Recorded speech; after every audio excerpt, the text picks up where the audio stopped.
At 13, I was badly bullied at school, and I refused to go back. My parents sent me off to live with my grandparents, 300 kilometers away from home.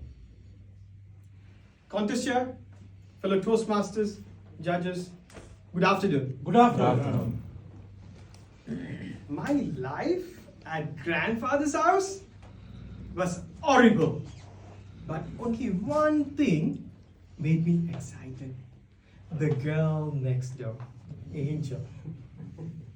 Yes, her name was Angel.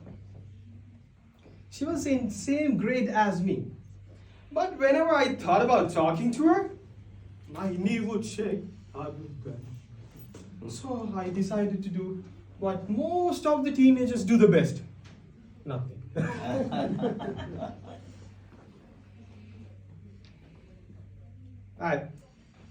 One fine day, one of my friends, Sean, came up to me with the ultimate shocker, saying that, Andrew, I like Angel.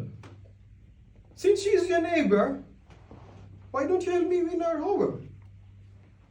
My heart was shattered. I agree. What else could I do? One evening, I saw Angel after class. I went up to her and I blurted out John's feeling. But before I could finish, she smiled at me. Any guess what she said? No. She said yes. Yes to me, not to John. She said, Andrew, I've been waiting all this time for you to come and speak to me first. When you face your fear, clouds clear, sun shines brighter. 23rd April 2006. My father had come to visit me. On that day, after class, I was with my friends. Suddenly, one of my grandfather's friends appeared, looked worried. Said, Andrew, your father isn't feeling well. Go home immediately. I rushed back. There I saw him. He was on the bed. The moment he saw me, he said, Andrew, my chest is hurting. Take me to the hospital.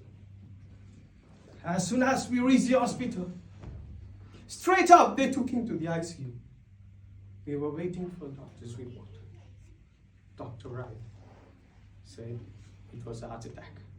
I felt my whole world had been turned upside down. I called my mom, carefully explained the situation. I tried my level best to ease her worries. Next day morning, I went to see Dad. Still he was in the ICU. I went out to him. He couldn't speak. He just nodded his head, as if to say, Andrew, don't worry, I'll be okay. With that assurance, I called my mom and lied. Mom, Dad is getting better.